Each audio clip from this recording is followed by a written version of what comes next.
It's my feel-good breakfast show. When award-winning Canadian alt-pop duo Neon Dream's single Life Without Fantasies initially dropped back in July of 2019, yes, the song was successful, but it wasn't until over a year later when they noticed that the song suddenly spiked in streaming and radio play in a country halfway across the world from them. Yes, you guessed it, in sunny old South Africa.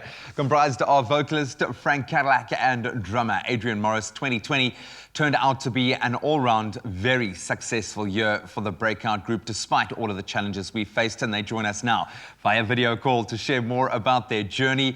A very good morning, a warm welcome from sunny Cape Town. Gentlemen, how are you? Good morning. Good morning.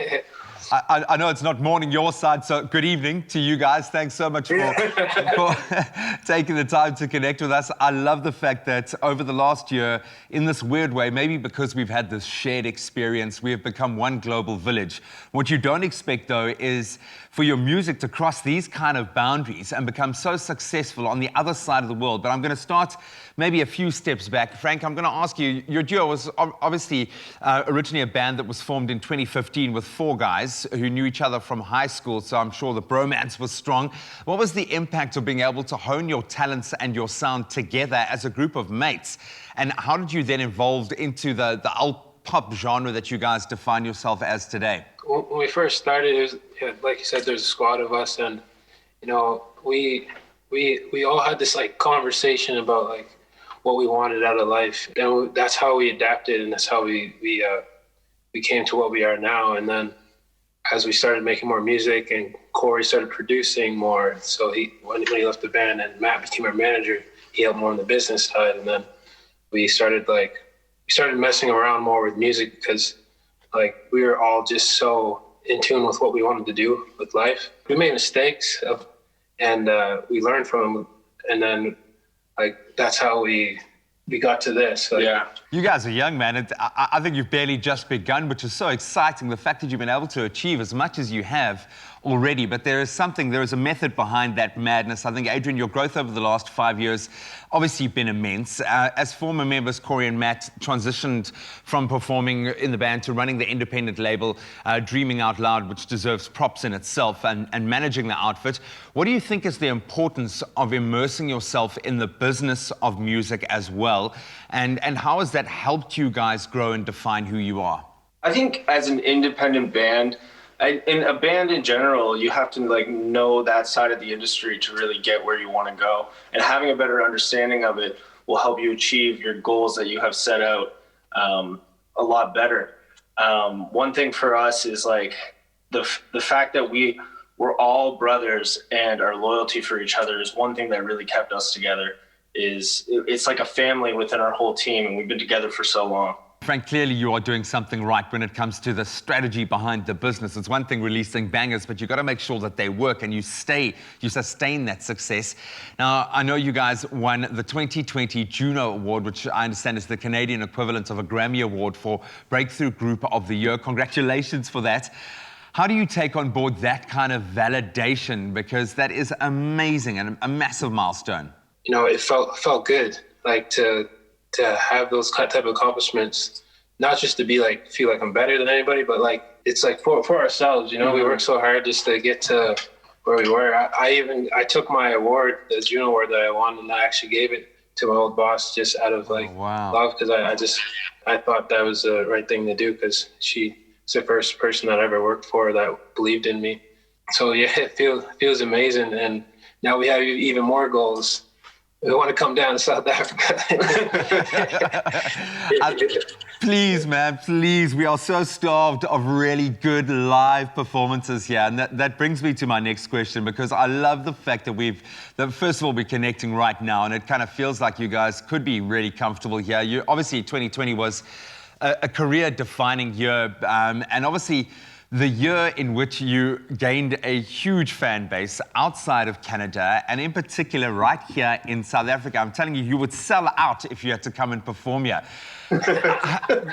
Was it planned to have this very peculiar trajectory for the song Life Without Fantasies? Did you ever expect it to do this well here? How much did you even know about South Africa before the song became such a hit here in this country? Very little, like so little. I had like one friend that was South African. It's funny because we always talked about these dreams, especially over the past couple of years, about how bad we wanted to like start moving into different countries and performing in different countries. And then one day it was just like, I noticed that our streaming was really high in South Africa for a song released 2 years ago, and something just clicked in my brain. I was like, I gotta tell everybody about this because it's so surprising and it was so shocking, but it was one of the goals we had set out. It's the prodigal son, man, and it's come back to roost, and that's so awesome. Frank, you guys ensured that you stayed connected with the fans. So I think it didn't just happen by mistake. In the way that you've been able to build that momentum, you've stayed connected through Instagram live feeds, sending personal video shout-outs, even private Zoom concerts, which we are so appreciative of. Why was it important for you to establish this kind of connection with us? Obviously, the song leapt across the barrier, across that boundary, but you've formed a very personal connection with us. And how long do you think we can wait before you guys will actually come to South Africa and perform here? Maybe even come record a song here? that literally is a plan. Like soon as like we're not restricted from coming down, we're going to be like right over there. And we already like been talking to a few artists and stuff to collaborate with, so that'd be really fun. Like I was a kid, I remember like just always wanting to meet my heroes and stuff, and I like made it a thing where like if I ever got big, I'd do my best to connect with the fans, because like I know what it's like to not get like a reply from somebody and they just don't feel important. So I just want everybody to feel important that follows us. Like that's because it's like family. It's not like. What does this mean for 2021? What are the plans? How do you even plan with everything that's going on in the world? What are your hopes for 2021? I think we're just holding on to the hope of going and touring there. It's like the biggest dream for us right now, and I think it's in our head at all times. It's keeping us going, you know? It's like the thing we're most excited to do right now. We're just going to keep connecting with the fans on the level that we're doing, because every single fan that reaches out is the reason why we get to come to South Africa. And that's our biggest goal right now. Now, you guys have got a home away from home waiting for you when you get here. I think most importantly, stay safe, gents. Keep making the kind of music that you are. And thank you again for taking the time and putting so much effort into connecting with your South African fan base.